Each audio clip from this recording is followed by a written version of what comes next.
எல்லாருக்கும்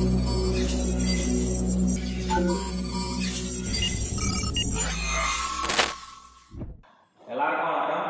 ஸோ இந்த வீடியோவில் வந்து பார்த்தீங்கன்னா நம்ம கன்ஸ்ட்ரக்டர் ஓவர்லோடிங் அப்படின்னா என்னென்னு பார்ப்போம். ஸோ நம்ம இதுக்கு முன்னாடியே வந்து பார்த்தீங்கன்னா மெத்தட் ஓவர்லோடிங் அந்த வீடியோ பார்த்துருவோம். ஸோ ஜென்ரலாக ஓவர்லோடிங்னா என்னன்னு நான் சொல்லியிருக்கேன். ஒரு டாஸ்க்கை மல்டிபிள் வேஸில் பண்ணுறது தான் வந்து பார்த்தீங்கன்னா ஜென்ரலாக ஓவர்லோடிங் நம்ம சொல்லுவோம். ஸோ அதே ஒரு மெத்தட் ஓவர்லோடிங்னா ஒரு மெத்தட் நேம் வந்து அதாவது ஒரு காமனான ஒரு மெத்தட் நேமை வச்சு நம்ம மல்டிபிள் ஃபங்க்ஷனாலிட்டிஸை அச்சீவ் பண்ண போகிறோம். ஸோ அதான் வந்து பார்த்தீங்கன்னா மெத்தட் ஓவர்லோடிங். அதே மாதிரி தான் இந்த கன்ஸ்ட்ரக்டர் ஓவர்லோடிங்னாலும் ஸோ கன்ஸ்ட்ரக்டர்ஸ் மல்டிபிள் கன்ஸ்ட்ரக்டர்ஸ் எழுதி நம்ம அதை வச்சு டிஃப்ரெண்டான ஃபங்க்ஷனாலிட்டிஸை அச்சீவ் பண்ண போகிறோம். ஸோ இதான் வந்து பார்த்தீங்கன்னா கன்ஸ்ட்ரக்டர் ஓவர்லோடிங் அப்படின்னு சொல்லுவோம். ஸோ ஃபர்ஸ்ட் வந்து கன்ஸ்ட்ரக்டர்னா என்ன உங்களுக்கு தெரியணும்னா கன்ஸ்ட்ரக்டர்னு ஒரு வீடியோ போட்டிருக்கோம் தனியாக. ஸோ அந்த வீடியோ பாருங்க. ஸோ கன்ஸ்ட்ரக்டர்ன்றது பார்த்தீங்கன்னா நம்ம ஸ்பெஷல் மெத்தட் அப்படின்னு சொல்லுவோம். ஓகேவா? ஸ்பெஷல் மெத்தட் அந்த ஸ்பெஷல் மெத்தடுக்கு பார்த்தீங்கன்னா ரிட்டர்ன் டைப் இருக்காது. ஸோ கன்ஸ்ட்ரக்டரோட நேம் எப்பவுமே கிளாஸ் நேம் தான். ஸோ இது எல்லாமே பார்த்தீங்கன்னா டீட்டெயிலாக கன்ஸ்ட்ரக்டரோட வீடியோ தனியாக போட்டிருக்கேன்.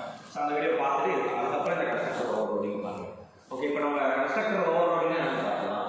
Process of writing multiple constructors with the same name with the same class. ஓகேவா? With different arguments. அதான் கன்ஸ்ட்ரக்டர் ஓவர்லோடிங் அப்படின்னு நம்ம சொல்கிறோம்.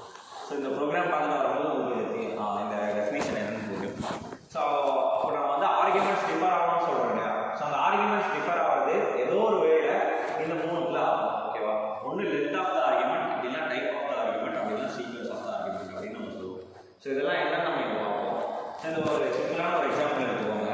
இப்போ நம்மகிட்ட ஏன்னு ஒரு கிளாஸ் இருக்குது. ஸோ இந்த ஏன்ற கிளாஸுக்கு நம்ம கன்ஸ்ட்ரக்டர் கிரியேட் பண்ணணும். கரெக்டாக?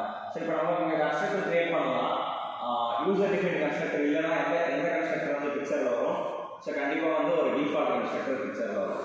ஸோ அதே மாதிரி தான் இங்கே வந்து பார்த்தீங்கன்னா இந்த டிஃபால்ட் கன்ஸ்ட்ரக்டருக்கு நான் வந்து ஹாய்னு ஒரு இம்ப்ளிமெண்டேஷன் கொடுத்துருக்கேன். ஸோ அதே மாதிரி பாருங்கள், திருப்பி நான் ஏ அப்படின்னு போட்டிருக்கேன். ஸோ கன்ஸ்ட்ரக்டரோட நேம் எப்பவுமே கிளாஸ் நேமாக இருக்கும். அதே சமயத்தில் ரிட்டர்ன் டைப்புக்காக நம்ம படிச்சிருக்கோம் இல்லையா? ஸோ அதே தான் நம்ம இங்கே பாருங்க, இது ஒரு கன்ஸ்ட்ரக்டர், இது ஒரு கன்ஸ்ட்ரக்டர், அதே மாதிரி இதுவும் ஒரு கன்ஸ்ட்ரக்டர். ஸோ மொத்தம் வந்து 4 கன்ஸ்ட்ரக்டர் இருக்குது. ஓகேவா? ஸோ இப்போ நம்ம வந்து ஆப்ஜெக்ட் கிரியேட் பண்ண உடனே கன்ஸ்ட்ரக்டர் வந்து கால் ஆகும் அப்படின்னு நான் சொல்லியிருந்தேன். ஸோ அப்போ இந்த கன்ஸ்ட்ரக்டர்ஸில் எது கால் ஆகும்?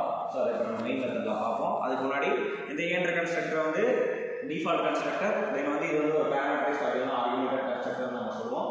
ஏன்னா இந்த கன்ஸ்ட்ரக்டரோட டிக்ளரேஷன், அதாவது இந்த டிக்ளரேஷன் பாடியில் வந்து பார்த்தீங்கன்னா ஒரு இன்டீஜர் வேல்யூவாக இந்த கன்ஸ்ட்ரக்டர் வெயிட் பண்ணிட்டு இருக்கு.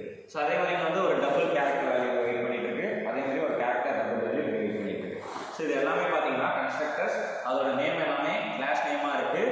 அதே மாதிரி ஆர்குமெண்ட்ஸ் மாறி இருக்கு. ஸோ வித்தின் த சேம் கிளாஸ்ல ஒரே கிளாஸ்ல கன்ஸ்ட்ரக்டர்ஸ் 5 கன்ஸ்ட்ரக்டர் 4 கன்ஸ்ட்ரக்டர்ஸ் எழுதியிருக்கோம். எல்லாத்தோட நேமும் சேமாக இருக்கு.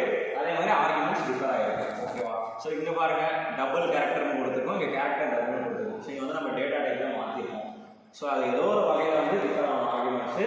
ஸோ அந்த வகையில் வந்து பார்த்தீங்கன்னா நம்ம 4 கன்ஸ்ட்ரக்டர் ஒரே டைமில் டிஃபைன் பண்ணிப்போம். ஓகே, இப்போ நம்ம வந்து கன்ஸ்ட்ரக்டர் எப்போ எக்ஸிக்யூட் ஆகும்? அப்போது ஆப்ஜெக்ட் கிரியேஷன் ஸ்டேட்மெண்ட் எக்ஸிக்யூட் ஆகாமே கன்ஸ்ட்ரக்டர் வந்து தானாக கால் ஆகிடும் அப்படின்னு நம்ம வந்து படிச்சிருக்கோம். ஸோ அப்போ இங்கே பாருங்க, நான் A1 = நியூ A அப்படின்னு கிரியேட் பண்ணுறேன்.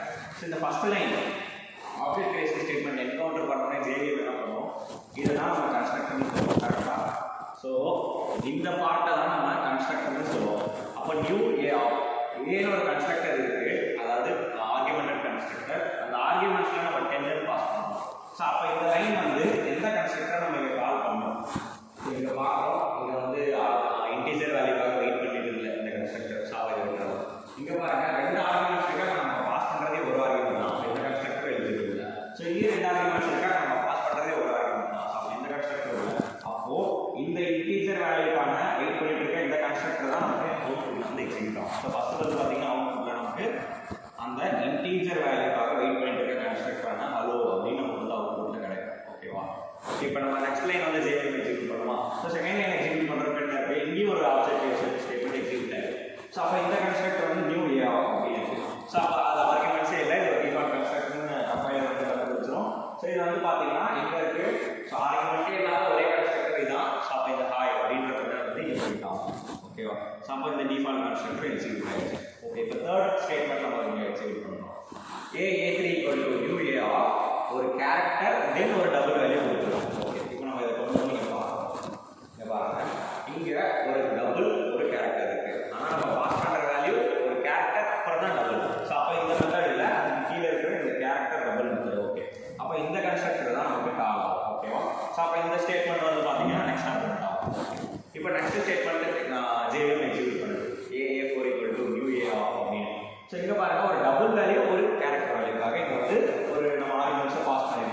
ஸோ அந்த கன்ஸ்ட்ரக்டர் எங்கே இருக்குன்னு பார்த்தோம்னா இங்கே பாருங்க, இங்கே இருக்கிறத வச்சு நம்ம கன்ஃபியூஸ் ஆகலாம். ஃபஸ்ட்டு கேரக்டர் இருக்கிறதுனால நம்ம இந்த ஆப்ஜெக்ட் வந்து அதாவது அந்த கன்ஸ்ட்ரக்டர் வந்து இதை கால் பண்ணுச்சு. ஸோ இங்கே பாருங்க ஃபஸ்ட்டு டபுள் இருக்குது. ஸோ அப்போ இங்கே தான் டபுள் ஃபஸ்ட்டாக இருக்குது. அப்போ இங்கே எல்லாம் வந்து காலம் அப்படின்றது வந்து இங்கே காலம்.